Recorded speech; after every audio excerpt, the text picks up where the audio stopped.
जोगा, Stark, Linda और Isabel ये चारों अलग अलग जगहों से आए थे, पर इनका मकसद एक था, दुनिया घूमना।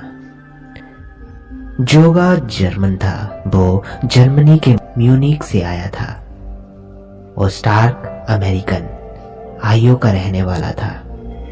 वो लिंडा भी अमेरिकन थी और वो न्यू जर्सी के कैवे की रहने वाली थी और इजाबेल इंग्लिश थी, वो यॉर्कशायर की रहने वाली थी। चारों एक दूसरे को काफी टाइम से जानते थे। चारों की मुलाकात इटली के मिलान में हुई थी। सबके शौक एक जैसे थे, इसलिए वो जल्दी ही एक दूसरे के दोस्त बन गए। इस बार वो चारों इंग्लैंड के एक आइलैंड के लिए निकले थे। ये इंग्लैंड का एक खूबसूरत छोटा सा द्वीप था। इस पर सिर्फ रिजॉर्ट्स थे, यहाँ लोग घूमने ही आया करते थे। उन चारों ने भी एक दिन अच्छा मौसम देखा और एक नाव किराए पे ली और चल दिए। खुशनुमा मौसम था, ऊपर खिला खिला नीला आसमान और नीचे लहराता नीला सागर, बीच में दौड़ती उनकी नाव। जोगा को नाव चलाना अच्छे से आता था, इसलिए वो कैबिन में था और बाकी लोग डेक पर लेटे हुए थे। Wow, so beautiful. स्टार्क दूर नजरें दौड़ाते हुए सागर और आसमान को देखकर बोला, हे स्टार्क, तुमने क्या सोचा है कि तुम वहां जाके क्या करोगे? इजाबेल ने स्टार्क को खींचा। वेल, अभी तो कुछ पता नहीं, पर इतना तो पता है कि मैं वहां बहुत मजे करने वाला हूँ। स्टार्क खुश होते हुए बोला, हाँ, तुम्हारे जैसे लोगों के लिए ये सही भी है, पर जोगा के बारे में क्या, वो तो वहां जाकर भी खुद में खोया रहेगा। ये बोल के लिंडा हंसने लगी। मैं वहां पहुंच के सिर्फ एक चीज मिस करने वाला हूँ। और वो क्या है? इजाबेल ने पूछा। हवाईन लड़कियां। और इस बात पर सब ठहाका मार के हंस पड़े। तभी जोगा बाहर आया। जोगा को स्टार्क की ये आदत पसंद नहीं थी, खासकर उसका इजाबेल से ज्यादा घुलना मिलना उसे बिल्कुल भी पसंद नहीं था। क्या कर रहे हो तुम लोग? जोगा इजाबेल के बगल में बैठते हुए बोला, कुछ नहीं, बस थोड़ा दिल बहला रहे थे। और तुम बताओ, हम कब तक पहुंचेंगे? इजाबेल उसके घुटने पर कोहनी रखते हुए बोली, अगले 3 घंटे में हम आइलैंड पर होंगे। और शायद वो उस आइलैंड पर पहुंच भी जाते अगर वो सब ना हुआ होता।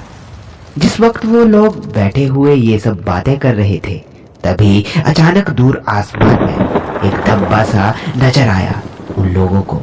उन लोगों ने उस पर कोई ध्यान ना दिया, मगर जैसे ही जोगा की नजर उधर गई, उसने सबको अंदर कैबिन में जाने को बोला। वो नाव की दिशा बदल दी और कुछ ही मिनटों में वो नाव भयंकर तूफान में घिर गई। तूफान इतना तेज था कि उस नाव के टुकड़े टुकड़े हो गए। नाव की दिशा बदल देने की वजह से वो दूसरी तरफ किनारे की ओर चली गई और किनारों से टकरा कर वो टूट गई। जब तूफान आया तो उसकी विकरालता देख के लग रहा था कि बस प्रलय आ गया है। कई कई मीटर ऊंची लहरें ऐसे लग रही थी जैसे कोई शैतान अपना मुंह खोल के जीभ लपलपा रहा हो। उसमें घिरी इनकी असहाय नाव तिनके की तरह लहरों पर टकरा रही थी।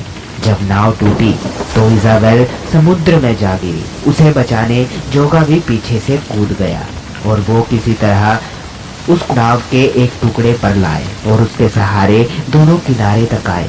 लिंडा और स्टार्क नाव के एक एक टूटे पटरे के सहारे किनारे पर आए और लगभग 30 मिनट तक ये तांडव मचाने के बाद तूफान आगे गुजर गया। ये सब लोग अब भीगे कपड़ों में किनारे पर बैठे हुए थे। आसमान में अभी भी बादल छाए थे और बारिश हो रही थी, इसलिए इन सबको जोर की ठंड लग रही थी। इजाबेल की हालत तो ये थी कि अगर उसे कुछ देर और गर्मी ना मिली तो वो मर जाएगी। पर इन लोगों के पास कोई सामान नहीं था, ना ही कपड़े, ना ही खाना और ना ही जरूरत का कोई दूसरा सामान। इजाबेल की हालत खराब होती जा रही थी। उसके पेट में भी कुछ पानी गया था। उसे जल्द से जल्द ही मदद की जरूरत थी।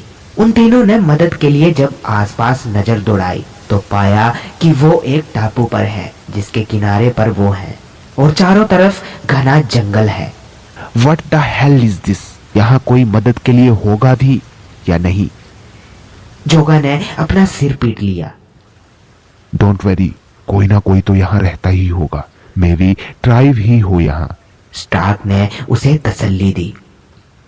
या जोगा, तुम और स्टार्क मदद के लिए जाओ, मैं इजाबेल का ख्याल रखूंगी। लिंडा ने जोगा को बोला। और दोनों वहां से चले गए। अंदर की तरफ जाने पर घना जंगल था। वो दोनों अलग अलग दिशाओं में आवाज लगाते हुए बढ़े। जोगा कहीं रास्ता ना भूल जाए, इसलिए वो रास्ते में पेड़ों की डालियां तोड़ के थोड़ी थोड़ी दूर पर डालता जा रहा था। आखिर क्या हुआ आगे? क्या उन्हें मदद के लिए कोई मिला या नहीं? क्या हुआ उस आइलैंड पर? जानने के लिए देखते रहिए द मिसिंग स्ट्रीट। मैं हूं आपका दोस्त और होस्ट राहुल। अगर आप लोगों को ये कहानी पसंद आ रही है तो मुझे कमेंट सेक्शन में जरूर बताएं, तभी मैं इस सीरीज के पूरे एपिसोड आप लोगों के लिए लेकर आऊंगा। और नेक्स्ट पार्ट तभी आएगा जब इस कहानी पर 100 लाइक्स पूरे हो जाएंगे।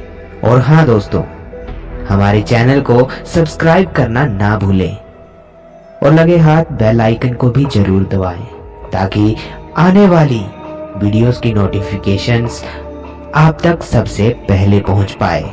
तो मिलते हैं नेक्स्ट पार्ट में। तब तक के लिए जय श्री महाकाल।